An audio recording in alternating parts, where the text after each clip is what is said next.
के बारे में उन्होंने एक बयान दिया है, परसों से मीडिया में खबर है कि मानसिक सही है मंत्री जी का, इस पर क्या कहेंगे?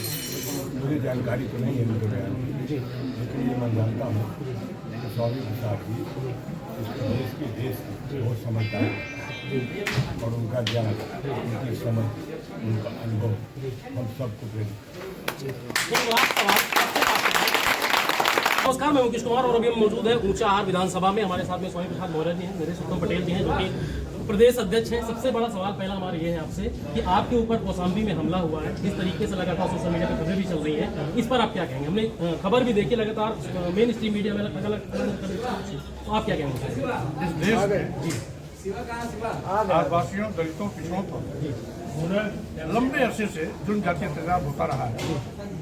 ये हमला कोई नई बात नहीं है।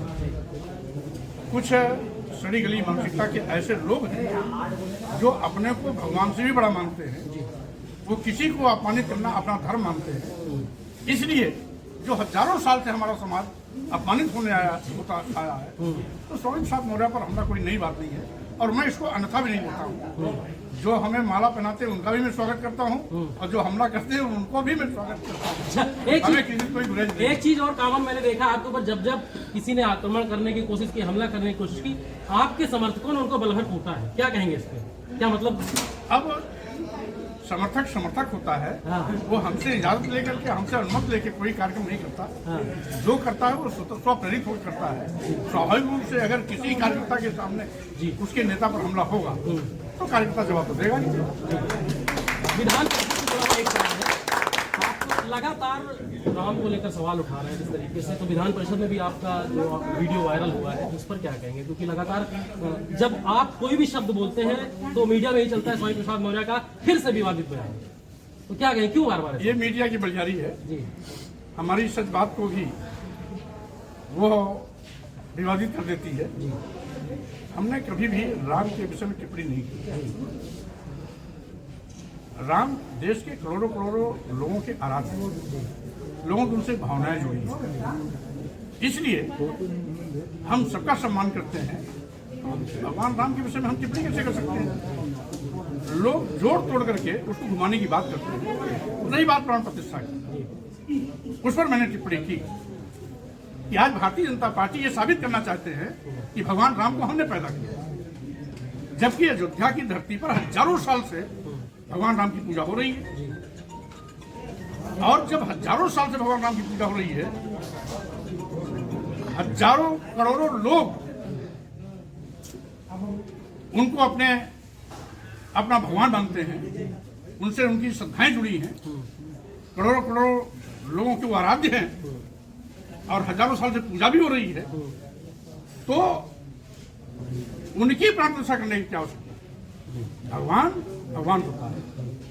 भगवान के विषय में कहा जाता है भगवान गॉड इज ऑमनीप्रेजेंट, वो सर्वशक्तिमान है, सर्वत्र विद्यमान है, वो सबका जीवन दाता है। और जो सबको जीवन देता है, भारतीय जनता पार्टी के लोग ड्रामा और नौटंकी करके उस भगवान को जीवन देने की कोशिश कर रहे हैं। ये साबित करना चाहते हैं कि हम भगवान राम से बड़े हैं और भगवान राम को हम ला रहे हैं।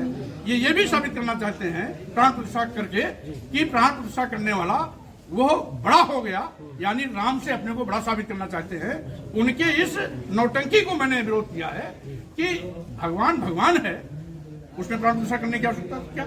और वो रामलला हजारों साल से पूजे जा रहे हैं कि हम भगवान से बड़े हैं क्योंकि भगवान को प्राण प्रतिष्ठा हम कर रहे हैं। एक सवाल प्रदेश अध्यक्ष जी आपसे है, लगातार आपके पार्टी के बीच में ही, पार्टी के अंदर ही कहीं ना कहीं कुछ कलश उठती नजर आती है। कहीं ना कहीं एक सबसे ज्यादा वायरल खबर है जो विधायक है मौजूदा मनोज पांडे जी, उनको लेकर क्या कहेंगे? मंत्री जी के बारे में उन्होंने एक बयान दिया है, परसों से मीडिया में खबर है कि मानसिक सही है मंत्री जी का, इस पर क्या कहेंगे? मुझे जानकारी तो नहीं है उनके बयान की, लेकिन ये मैं जानता हूँ कि स्वामी प्रसाद जी इस देश की बहुत समझदार और उनका ज्ञान, उनकी समझ, उनका अनुभव हम सबको प्रेरित।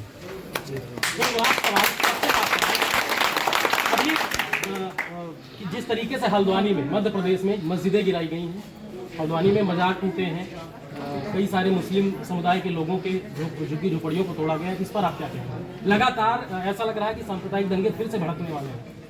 देखिए, अभी आपने भगवान की बात किया जी और हमारा देश कृषि प्रधान देश है जी और यह अन्नदाता किसान है जी और अन्नदाता को ही भगवान माना जाता है। जी भारतीय जनता पार्टी के राज में सबसे ज़्यादा अगर कोई दुखी है तो अन्नदाता भगवान। ये भारतीय जनता पार्टी जो राजनीति कर रही है ये किसानों के साथ सबसे ज़्यादा परेशानी और दुख दे रही है और अन्नदाता दुखी है तो ये मान लो भगवान दुखी है। ठीक, एक लास्ट सवाल, इस बार लोकसभा चुनाव में यूपी में समाजवादी पार्टी कितनी सीटें निकाल सकती है? उत्तर प्रदेश में 80 लोकसभा की सीटें हैं। जी। समाजवादी पार्टी का सारी लोकसभाओं में चुनाव लड़ने की अपने संगठन की तैयारी है। जहां भी किसी तरीके की कोई कमजोरी है उस कमजोरी को भी हम दूर करके उत्तर प्रदेश की 80 लोकसभा माननीय राष्ट्रीय अध्यक्ष अखिलेश यादव जी अगर किसी से कोई गठबंधन करते हैं तो उन साथियों को लेकर 80 लोकसभा को जीतने का हम काम करेंगे। बहुत बहुत धन्यवाद।